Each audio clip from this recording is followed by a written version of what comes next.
Auzubillahiminashaitanirrajim. Bismillahirrahmanirrahim. Islamic viewers, I'm your host FAIZA NAQVI with a prayer. May Allah keep you all safe, healthy and blessed. May Allah fill this world with peace and justice and hasten the appearance of Imam of our time, inshallah. Ameen. As we all know, this is the month of Hajj, and it is very important month for whole Muslim Ummah, and it is the month when we celebrate Eid al-Zuha, and we do sacrifice our animals in the way of Allah in order to attain closeness to Allah subhanahu wa ta'ala. And people from around the globe used to visit Makkah in order to perform Hajj. So what kind of Hajj they are performing at the moment between the when the time is very significant in terms of a genocide which is going on in Palestine, and all the Muslims are gathering in Makkah, and there are so many different sort of changes which are being made over there in terms of policies, in terms of management, in terms of how they will perform and what they can and they can't do and all that. So this is a kind of a managerial and policy shift as well as spiritual shift as well. We need to see what kind of changes are being made, how important is the month of the Hajj, and what kind of things or which we are not focusing on and we are missing about. So in order to discuss the whole situation going on regarding Zil Hajj and regarding especially pilgrimage in Makkah, we will discuss this topic of Zil Hajj and pilgrimage in Makkah with our prestigious guest, and we will see what it is all about and what we are missing about. We do have with us Sayyid Arif Rizvi. He is an analyst and religious scholar and who is with us at the moment, and we will discuss the importance of this month and how things are going on and what we should really focus on. Are we really attaining the closeness to Allah subhanahu wa ta'ala through this kind of Hajj which we are performing every year? And there is no when there is no a discussion about our issues related to Ummah, either it is Palestine, Kashmir, Myanmar, or any other kind of problems going on around the globe, if whether they are humanitarian or they are related to Muslim Ummah. So we will move on to our guest and we'll speak to them about these things in detail and see if they are with us right now.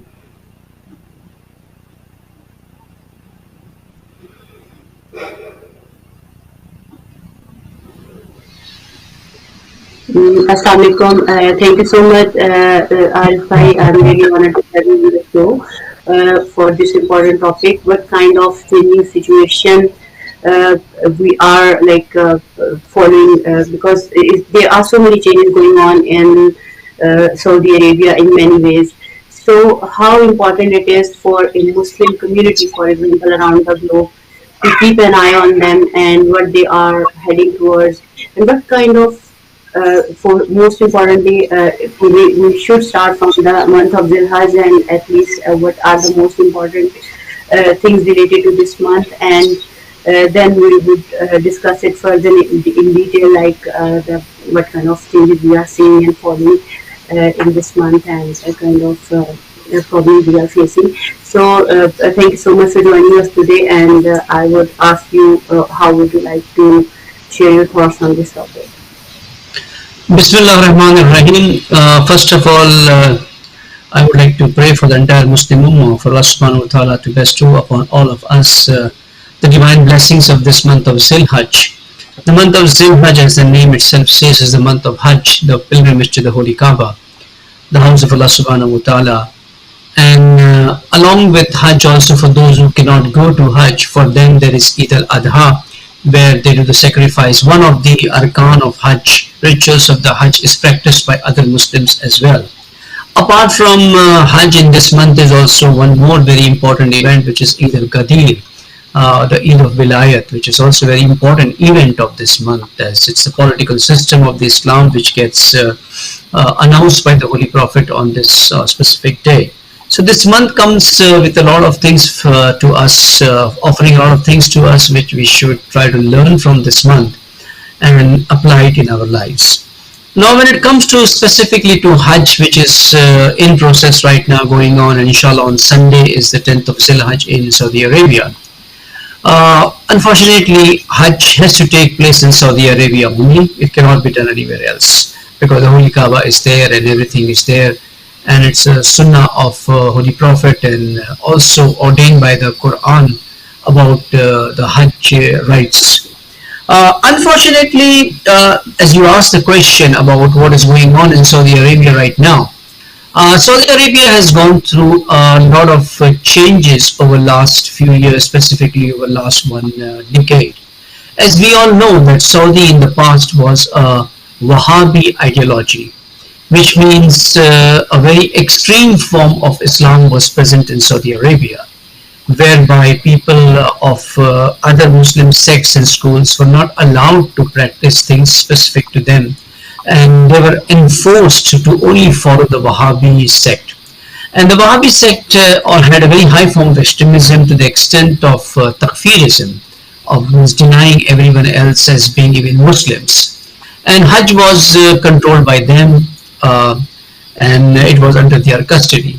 But over the last few years, things have changed in Saudi Arabia significantly after Mohammed bin Salman came into power. And he changed the course of the entire nation and moved the nation towards liberalism, whereby he clearly mentioned in one of his interviews that Wahhabism was not our product, it was a product of West Britain, who told us to adopt this kind of version of religion, which we did at that time, and now they want us to leave it and go come towards liberalism. So we are doing that now, so we are liberal. And bin Salman took liberalism to extreme heights in terms of publicly doing certain things which were never expected to be done in the land of Hijaz, like opening casinos, dance shows, orchestras, and all these stage shows, and film stars, actors, actresses coming up. So all licentiousness became very, very public in Saudi Arabia, due to which many Muslims got concerned as well, but many others who were blind followers and who have been protecting and defending Saudi Arabia out of their ego do not want to speak out anything against Saudi Arabia. Now this is one part of what is happening in Saudi. The major thing which Saudi did was beyond this. If it was only limited to liberalism, it would still have been accepted, which was unofficially accepting Israel, paving the way for acceptance of Israel in the Middle East, which United Arab Emirates did, Bahrain did, and Saudi was about to accept Israel formally and officially, but right at that time, the incident of 7th October took place and Hamas attacked Israel, and things started to change. In these 8 months of war which is going on between Hamas, between Palestinians and Israel, Saudi has played a very, very crucial role, and that role was all out support for Israel. They did not even vocally or verbally supported the Palestinians or did anything to even provide them help. In fact, they have been providing a lot of financial aids to Israel and many other logistical supplies to Israel, which has been going on through Saudi Arabia. So Saudi has played a very negative role as far as the Muslim Ummah is concerned. Now, under this situation, when almost 25 million people are going to Hajj, is something very, very controversial, which looks like, because if you understand the philosophy of Hajj and we look at what is happening on ground, it's totally contradictory. The Hajj basically is an exercise, it's a practice which Allah subhanahu wa ta'ala has established for the Muslim Ummah, primarily as a seerat, as a character disposition of Prophet Ibrahim alayhi salam.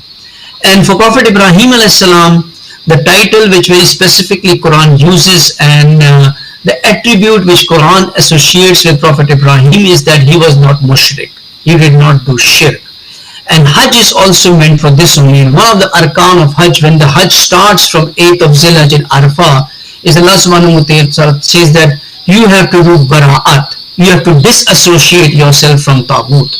So now you are going to a land which is having Taghut at its peak. It's a supremacy of Taghut over there. That Taghut which is not doing Tughyan in their own land, but that Taghut which is also an enemy of Palestinians. They want Palestinians, they want Hamas to be completely dismantled and destroyed, and they are supporting Israel.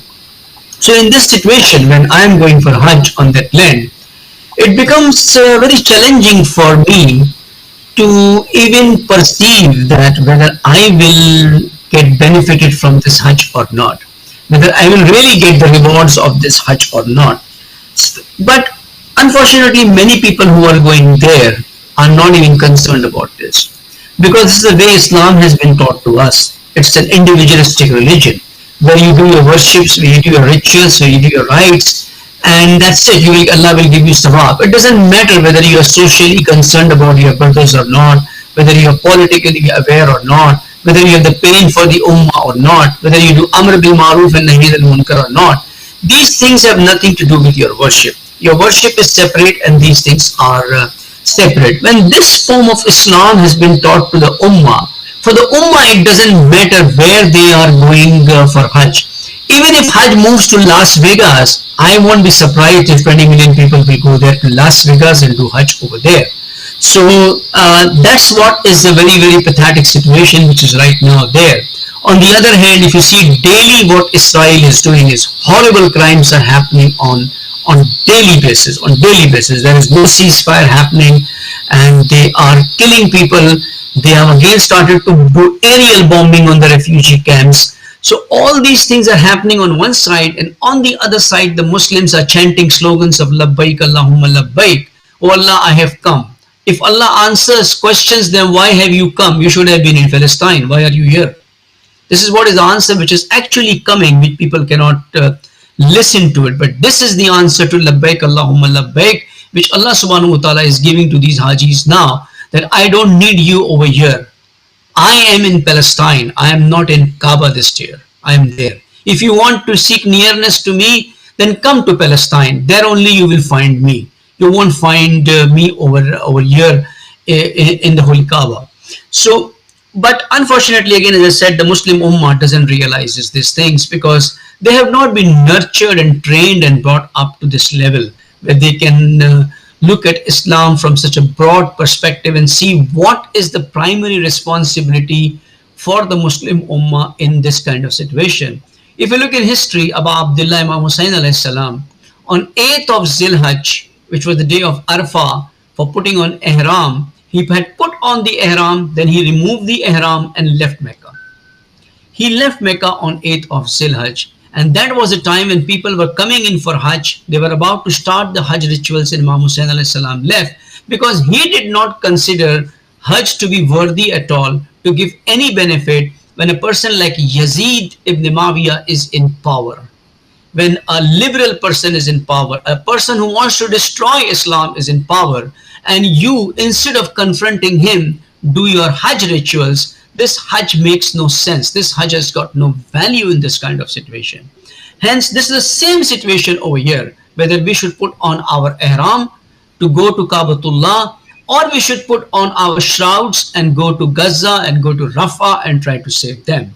And this question is not even raised by the Muslim scholars among the Muslim Ummah. And the Muslim Ummah, being unconcerned about what is going on in Palestine, are thinking that whatever they do in Hajj will be acceptable by Allah subhanahu wa ta'ala. It doesn't matter whether you are awakened, aware, or you're doing something for the Palestinians. So this is what I would say is the current situation which is going on in Hajj at this time.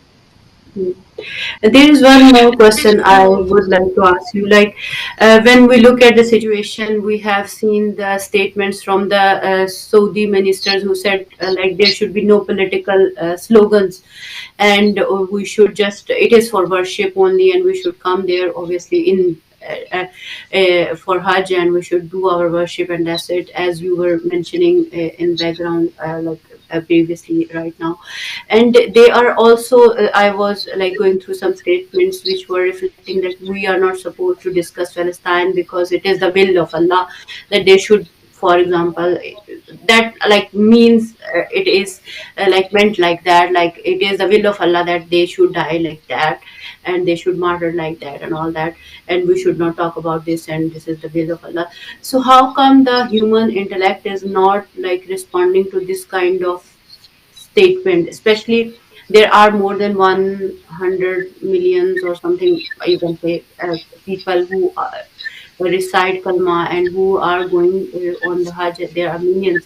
So how come the human conscience, I mean, which is our fitra as well, is not responding to that, against that slogan and against that statement, which is saying that this is just the will of Allah and we should not talk about this, we should not discuss about it, we should not say any slogan, political slogan during the Hajj. So, how do you see this statement, and how do you see the reality of Muslim Ummah at the moment? Because if the policy makers or the ministers or the governments are like that, we could understand because they are like their servants and their puppets of the Taghut of this time. But how about the people who are performing this Hajj and who are listening and watching and uh, following these statements, and they are just going for Hajj and doing and performing their Hajj in these circumstances? So, what does Allah Subhanahu wa Taala says in Quran regarding such people, such government, and this kind of situation of Muslim Ummah who is behaving in this way in such a critical time when humanity is dying and people, innocent children, are being slaughtered, butchered, burned, or whatever you name it, and they are in that situation. So, where is the Okay. problem? Why the philosophy Yeah, or there are multiple questions in this in your question. There are multiple questions.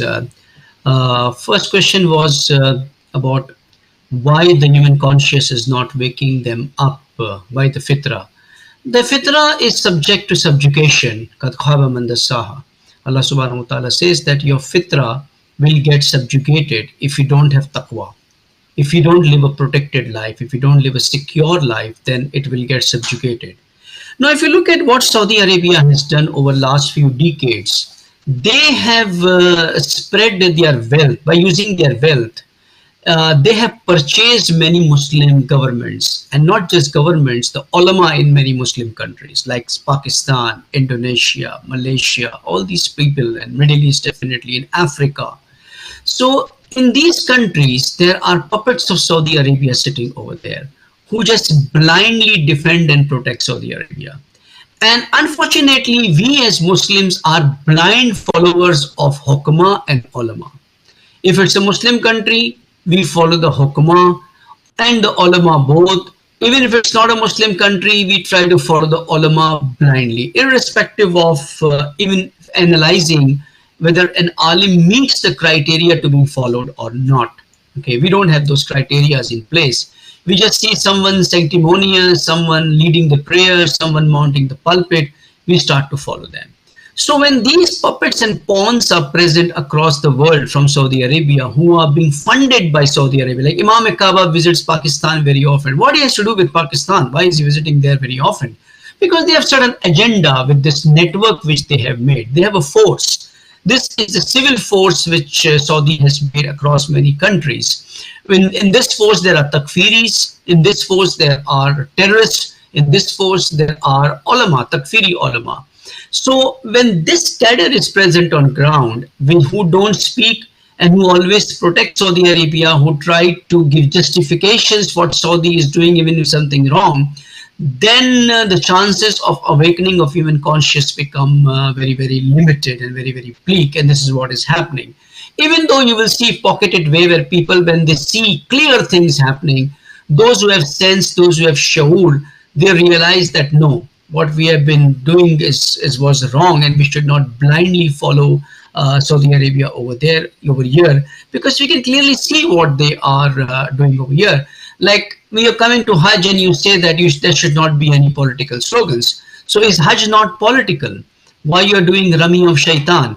When people are coming together in the ground of Mina and spending 3 days without any rituals given to them, just go and stone the Shaitan in the morning for a few minutes and then come the pillars and then come and sit full day over there. Why are they being called to sit over there? It is because they should communicate, they should talk with each other. When they talk with each other, what are they going to talk? They're going to talk about the social affairs, which means politics. So the political affairs is part of Hajj. In fact, Hajj is totally political.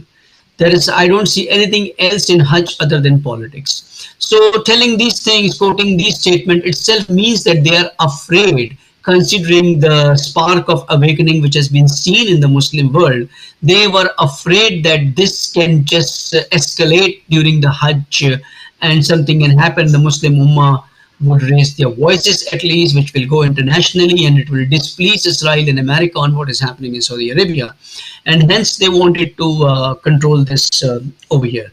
The second question about what does Quran say about such kind of people. Quran says many things about such kind of people. First of all, Quran very clearly says that the best form of worship is not that goodness and bir is not that you give pilgrims to the Hajis or you clean Masjid al-Haram. It is the mujahideen who fight in the way of Allah, who give their lives in the way of Allah. They have the fazila, they have the virtues. So if you look in the light of this verse very clearly, the Hajis don't have the fazilat. The custodians of Masjid al-Haram don't have the fazila. The fazila is with the mujahideen, who are the Palestinians. So they are afzal. They are more virtuous than these people over there. Yeah. Then in Surah Al-Tawbah, Allah subhanahu wa ta'ala specifically talks about those people who just don't go to battle, but they stop others from going as well. They stop, they give them justifications, argument that you will get killed, you don't have to do anything in this. For such people, Allah subhanahu wa ta'ala says they are qaidun, and the Holy Prophet is very strictly told to them that even if someone of them dies, do not attend their funeral. Do not even go and recite Salatul Janaza over there, Salatul Mayyat over there. You're not allowed to even visit their funeral. So such kind of stern action Quran is taken against qaidun, who don't rise, who don't stand up in the way of Allah.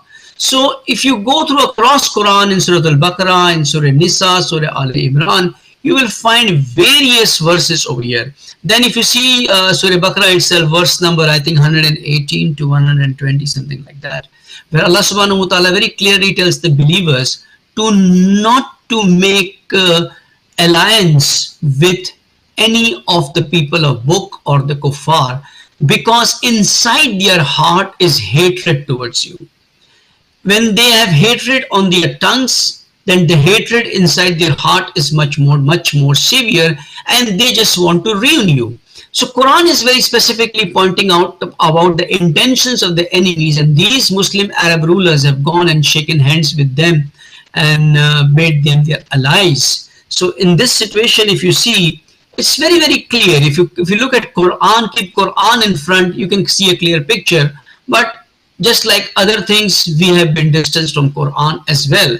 We have blind followers of muftis and maulvis. We are not followers of Quran. If we would follow Quran, the version of Islam is totally different in Quran. And the version given by the muftis and mullahs and scholars is completely different. That's a different Islam. This is a different Islam over here. So this is the reason that we, despite of Quran being so vocal and upfront on this, we still do not go by the book, but we go by what we hear, what we listen, and what is being told to us over here. I don't remember if there's any other question in your. And how about the pilgrimage during the life of Prophet, if we wish to compare that to the today's pilgrimage and the kind of sermon used to be given around that time, and especially the like there are so many things which are attached to Hazrat Ibrahim alayhi salam, which are a very significant part of Hajj. Like they are like kind of very important essential part of Hajj. If you don't perform those parts, your Hajj is not considered as appropriate. So how do you see the life of Hazrat Ibrahim alayhi salam from that perspective, which have become the part of this Hajj? And it is used to be like said that if we understand the life of Janab Ibrahim alayhi salam and the kind of efforts he did, we would have been like kind of revolutionary, or we could have been standing up for the Yes. people at the time.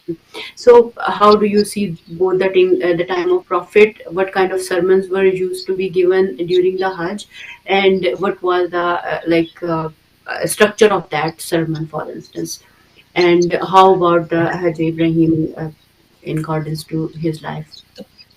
The Prophet, if you look at Prophet Muhammad Sallallahu Alaihi Wasallam's time, he got the opportunity for Hajj 2 times towards the end of his life only. So we find the final Hajj sermon of Holy Prophet, which is a very great asset, which is a very comprehensive package which he has delivered in that sermon, specifically which talks about the system which the Ummah has to follow. The Prophet's focus during the last Hajj which he did, last few Hajj which he did, was to do an inheritance of Allah subhanahu wa ta'ala's commands to the people in a very generic form. And since Muslims have started to dominate over the region, they were not seeing those many upfront enemies now coming in front, where the Prophet would be explicitly talking and arousing people during Hajj to come out. Now, if you go to the Seerat of Prophet Ibrahim, now I'll come back to Hajj again. If you go to look at the Hajj which was done after the Prophet, specifically in the time of Yazid, when Yazid was about to come into power, at the time of Muawiyah, the Hajj sermons of Imam Hussain alayhi salam are totally political, highly political in nature, highly political, very specific about Amr bil Maruf and Nahy anil Munkar, the responsibilities of scholar, what they should be do when they see evils around them. Now, since Hajj is a seerat of Prophet Ibrahim, if you look at Prophet Ibrahim alayhi salam's life, then that life is completely political. Entire engagement of Prophet Ibrahim, if you see from childhood, is social.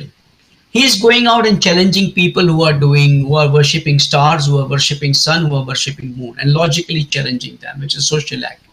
He goes and challenges his uncle Azar for making idols and selling in the market. So he is basically challenging that industry which was producing that ideology. So he challenged him in his own house. So he confronted his own uncle, who was his caretaker, his guardian.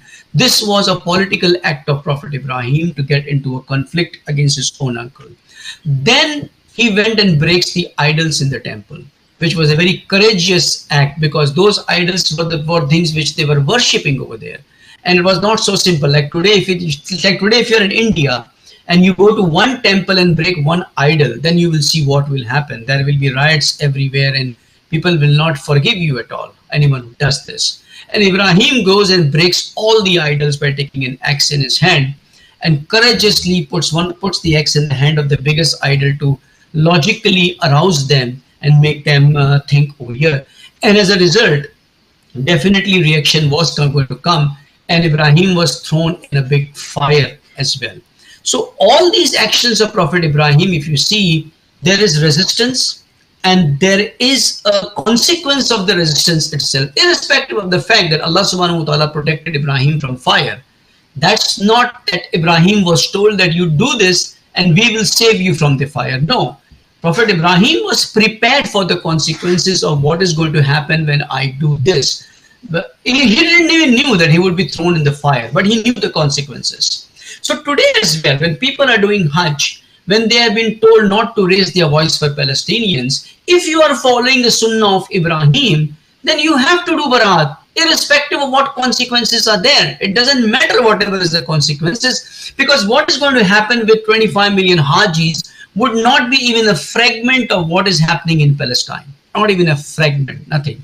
So in this situation, the seerah of Prophet Ibrahim plays a very, very vital role for the Muslim Ummah.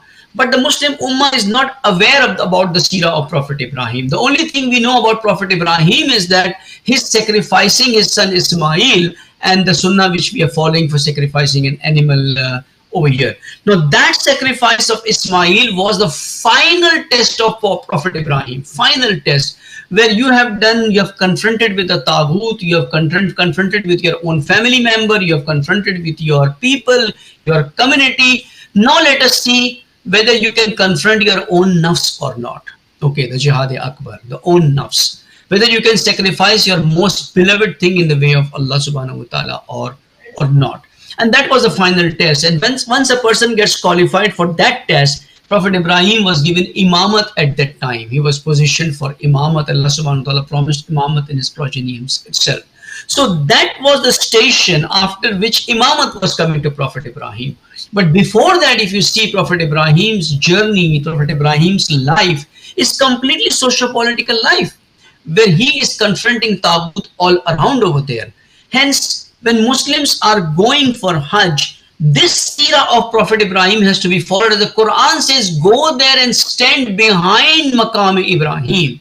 You have to stand behind. What is Maqam Ibrahim? If you go and see there, those are footprints of Prophet Ibrahim over there, engraved on a stone. Footprints, very clearly, nothing else. It's not a grave of Prophet Ibrahim over there. It's just the footprint where he stood and constructed the Kaaba.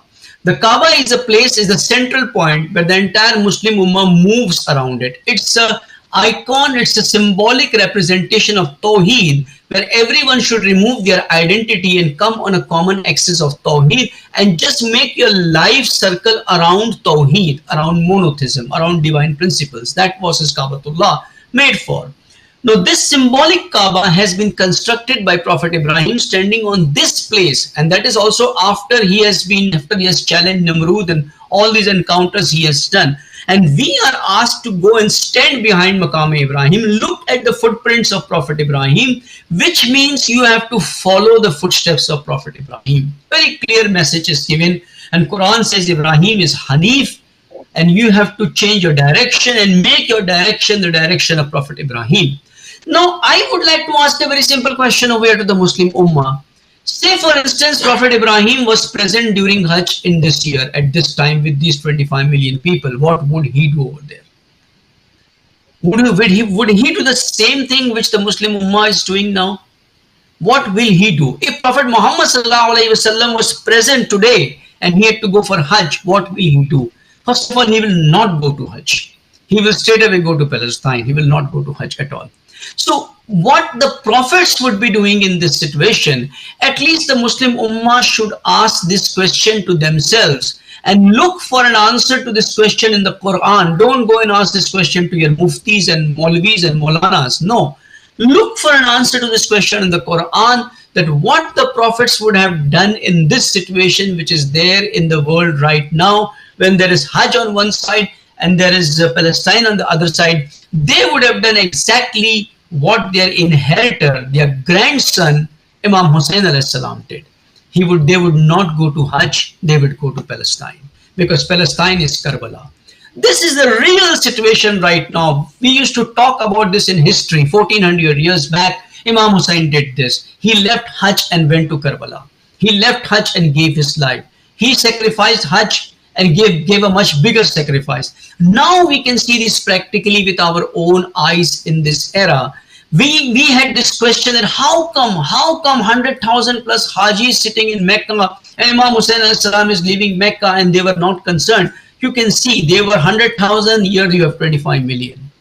It's a very clear thing which we can see right now. So now we can understand what was the reason why only 72 were martyred in Karbala. What was the reason? This why 100,000 are martyred in Palestine? Today we can see this very clearly, because the 25 million going to Hajj are not concerned. Not just the 25 million, the remaining others who are sitting at their home, what are they going to do in 10th of Zilhaj? They are going to sacrifice cows, they are going to sacrifice sheep, they are going to make biryanis, they are going to make barbecue, they are going to enjoy this Eid in a full-fledged manner, whereas the Palestinian children don't even have clean water to drink. And these Muslims will sit with barbecue and have Coke and Pepsi and all these boycotted products they will enjoy with that. This is the state of the Muslim Ummah, exactly the same state in 61 Hijri, in 60 Hijri. And to change that state, only thing that could change the state was Karbala. Hence, Palestine, the uprising in Palestine is playing a very, very crucial role today, because there are Yazids all over. Don't say that Israel is Yazid. No, Yazid came in the attire of Islam and wanted to eradicate Islam. No, the Yazids are these Arab rulers. These are the Yazids of the era. Israel is kuffar. Israel is doing what they had to do. We are talking about these people who are here, who are Muslims, and the Muslim Ummah is blindly following them. This Hajj was a golden opportunity where the Muslim Ummah could have changed their destiny, but unfortunately they might not be able to do that. We still have some hopes what they do on 8th of Zilhaj in Arafah, and then in Mina. And that's the reason the Saudis have a tight control, that they won't allow anyone to do anything over there. Yeah. Uh, sorry. Anyway, we look at Islam, when we look at Islam, especially from the Shia perspective, we look at it as something political, whereas the rest of the people who look at Islam, they look at it just Islam as a religion. There are certain things we need to practice. We have to be humble and do this and do that.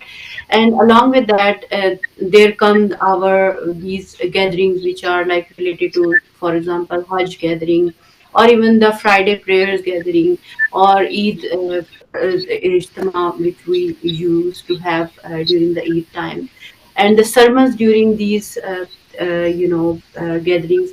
They are very, very important, and they have very significant role in shaping up the society.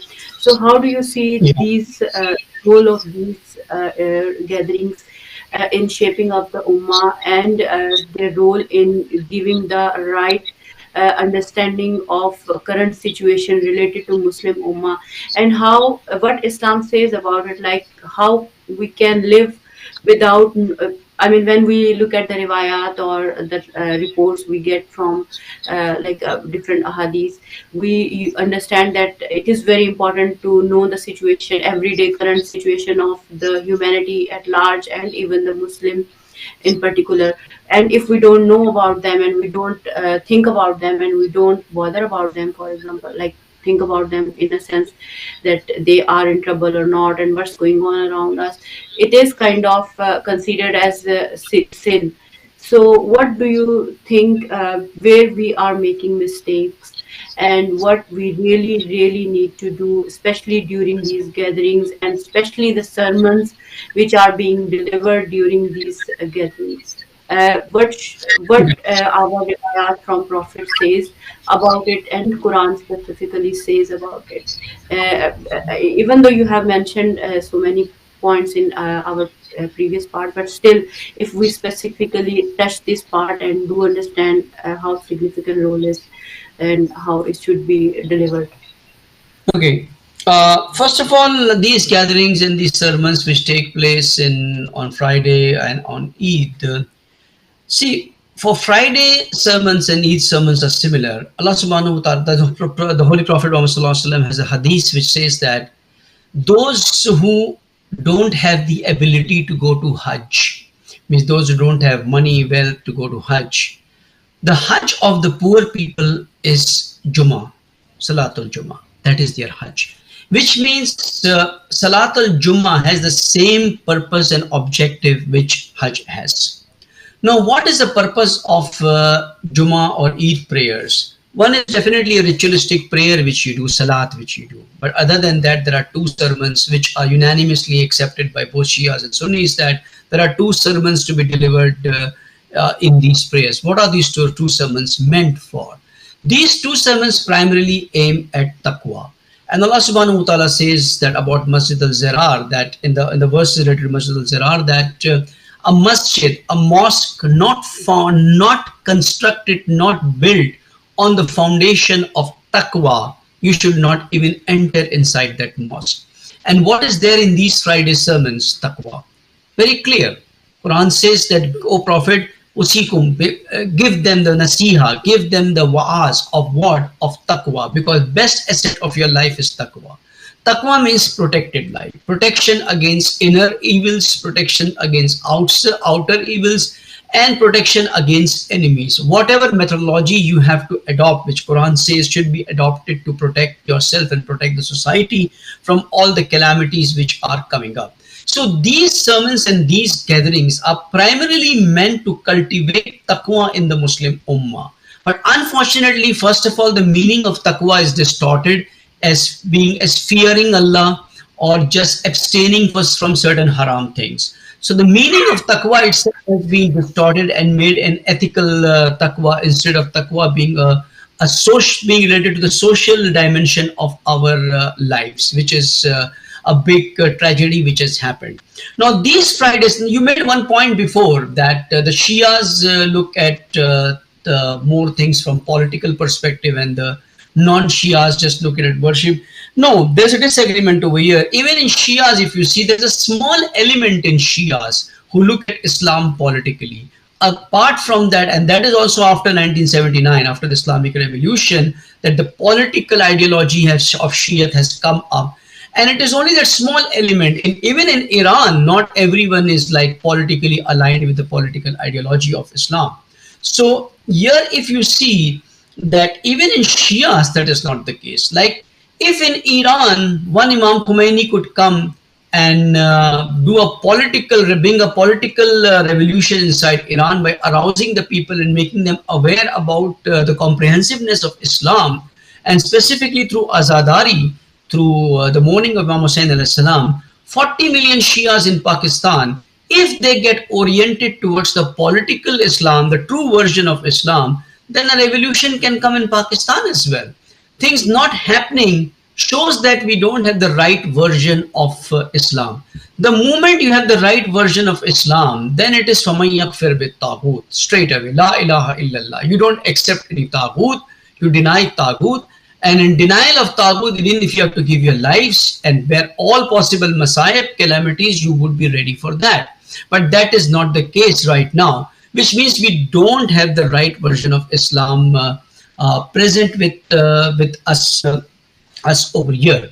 So now coming back to these gatherings, when we don't have the right version of Islam present over here, now if you look in Shia, in Ahl Sunnah, Jummah is wajib, Friday Salat, and Eid Salat is also wajib in Ahl Sunnah.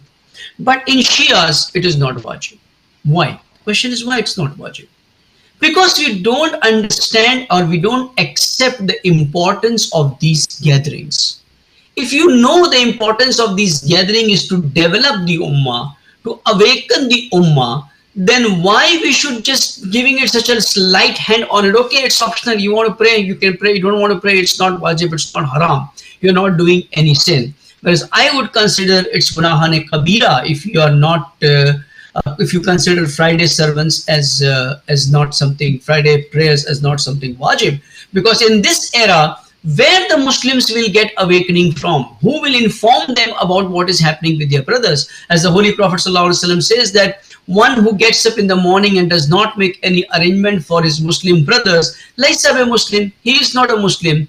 Then one who hears the call of an oppressed, even if he is a kafir and does not respond to him, he is not amongst us. He is not a follower of us. So even if a kafir is calling, is getting oppressed and calling for help, the Prophet says you have to go and help them. And here Muslims are calling, and in fact some kafirs are responding to them, but Muslims are not responding to them. So in this, why all this is happening? Because we have not preached Islam in its right manner, and the time has come where we have to do the right preaching and counseling of Islamic concepts. Otherwise, the situation will remain the same for generations and generations to come and go. People will be happy. The Muslim Ummah would be happy doing Hajj. After Hajj comes Muharram. Shias will be satisfied, contented, tranquilized that we have done Azadari, we have remembered Imam Hussain alayhi salam, and all these things about Palestine and all these things doesn't matter to us, because we have pleased Imam Hussain alayhi salam. He is happy with us, and he will give us salvation, he will give us najat, he will give us all the bounties in this world, and also in the year after he will be standing on the door of the Jannah and will not allow any one of us to enter into hell. When such kind of thinking is present, when such kind of perception of Islam is there, unless we change this, we will not be able to mobilize people the way they are required to be mobilized to confront the system, the Taghuti systems which are there in front of us. Hence, in this era, media plays a very important role, because the pulpits, the mihrab, they have gone in the hands of those scholars, those ulama who are not doing it. If they would have done it, the situation wouldn't have been like this. But this is a ni'mat from Allah subhanahu wa ta'ala, that the media, which used to be, one media used to be in the hand of state, other media used to be in the hand of the pulpits and the ulama, the mosque, the trustees of the mosque. But now this blessing has come that a third media has come up, which is social media, which is in the hands of people. Here you cannot take this media from the hands away, from the hands of the people. This is with the people, and the righteous people who know about the facts, who know about the truth, can come and educate the masses from this platform. Hence, we can compensate for that loss which is there, which is happening from our pulpits. If the pulpits are not allowing you to speak the truth, then still you have a social media to come out and speak the truth. But again, there are challenges in social media itself, because that media is not owned by you. There are limitations, there are restrictions, there are risks, and above that, there is a content flooding. How to make your content reach the people is also a challenging thing which needs to be taken care of, and this itself is a separate subject on. And these are the subjects which should be discussed in Hajj. During Hajj, the Mina conference is where the Muslim Ummah should talk about how they can become independent from Taghuts, how they can become independent from Taghuti technologies, from Taghuti platforms, what they can do for the awakening of the Ummah. These are the subjects of the Mina conference of 3 days.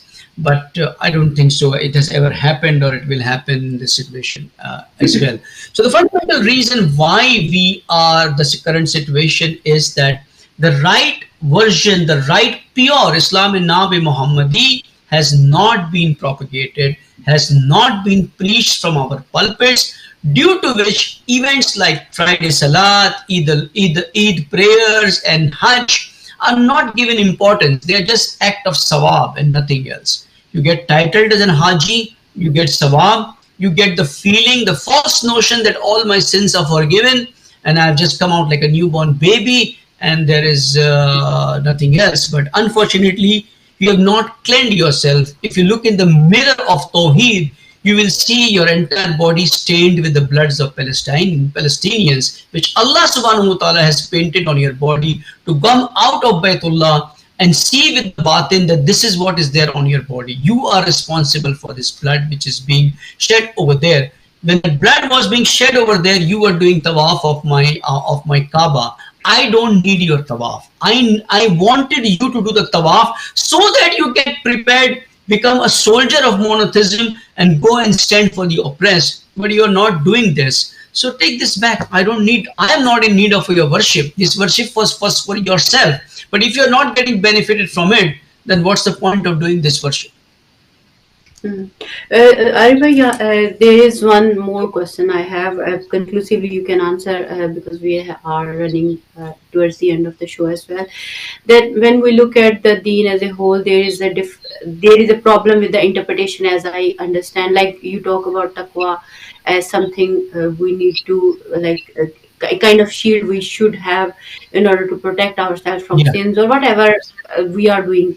And when we look at different things like, for example, pilgrimage, Hajj or Ziyara or whatever, these kind of things we do, they have become industry, and people use this industry to perform their rituals. And the interpretation is such that everything is like upside down.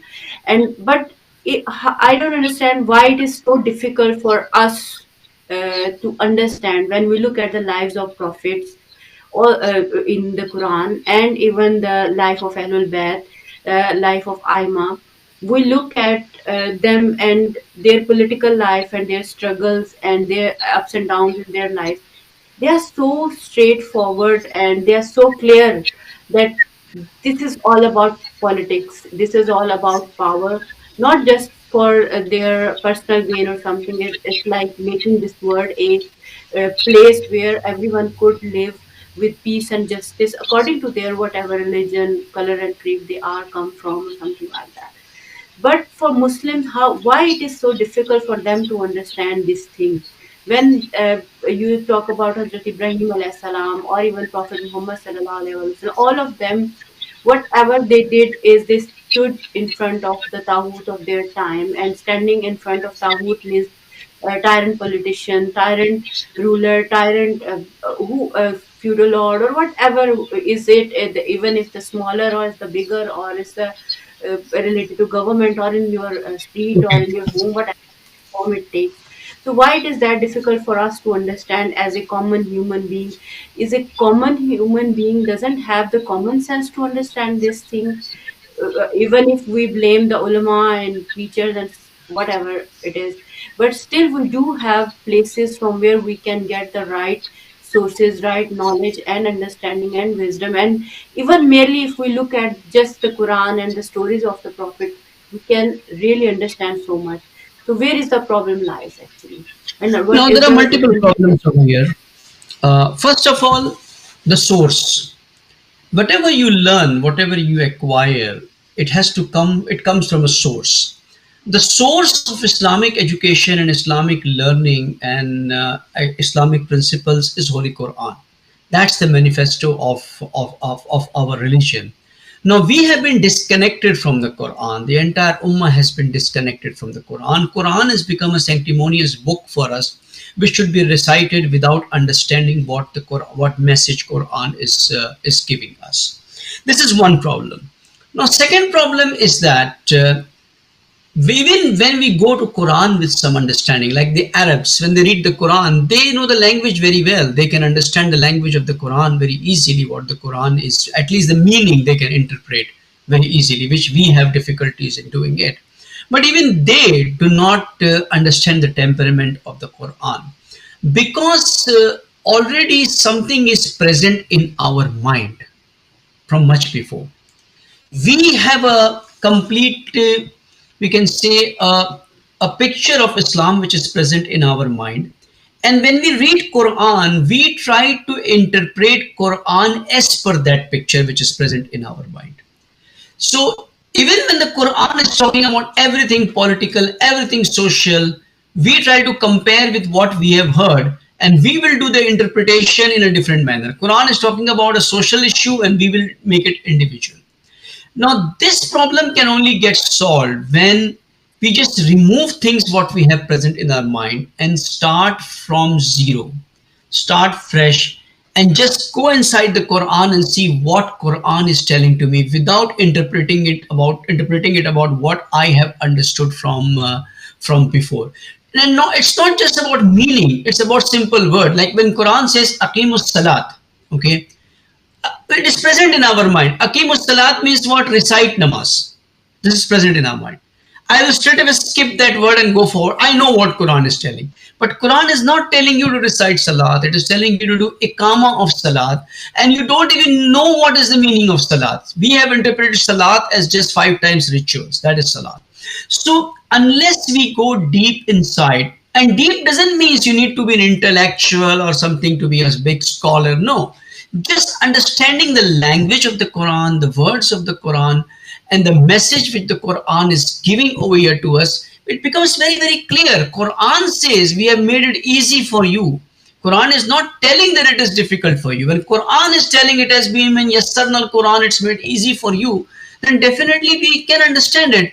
The problem we have taken religion from takeaways. We are not cooking ourselves. Just like today the system is women don't cook. They just pick up the phone, Uber Eats, Just Eat, Food Panda, this, that, order very quickly. This is what we have done. Go to Muharram 10 days, order religion, take it from there. Then whatever you get, you have to eat. It doesn't matter whether it is healthy, whether it is adulterated, whatever you're getting inside it, as per your taste, you go, no? If some people want to go to vegetarian food, some want to go to non-vegetarian. The Muharram and all these gatherings are like this only. Whatever is your taste, you go there, take what you like, and you get then what you get inside, whether it is healthy or unhealthy, it doesn't matter. So this is what is our situation right now today, that we are taking Islam well packaged, which is coming to us. We are not taking the pain to understand the Quran. Whereas the pain which we take to do engineering, the pain which we take to do medicine, the pain which we take to become solicitor, lawyers, barrister, is much, much higher than the pain and efforts which we would have to take to understand the Quran. Believe me, it's much, much higher. But we do that. We waste Why? our so much time. Sorry to cut you here, but when I look at the people and the social life of the common people, who waste most of our time in such things which are useless, have no meaning, have no productivity, even for our this dunya or even after. So that's the problem as well. One of the problem, and we are heading towards the end of the show. So what is your message for Eid and the people who are at Hajj? What should we really do? The people at Hajj, they should do Bara'at. whichever way, even if it is by voice, they should do it, but they have to do bara'at. They have to raise their voice against the Taghut. They have to show the solidarity towards Palestinians. And those who are at not at Hajj, at least demonstrate the grief for the Palestinian during the Eid. Celebrating Eid in the most cultural manner which we have been doing over past all our life should not be done in this time. Fine. Sacrificing an animal to the bare minimum so that you can feed some poor people is fine to that extent. But showing off, doing riyakari, and then having parties and celebrations, that is not to be done. In fact, whatever money you can save, you should send it to Palestinians to help them because they don't have anything. Okay. And at least we can express our grief by showing, by telling the world that we are not celebrating the Eid because we have the pain for our brothers who are brothers and sisters who are suffering over there in Palestine.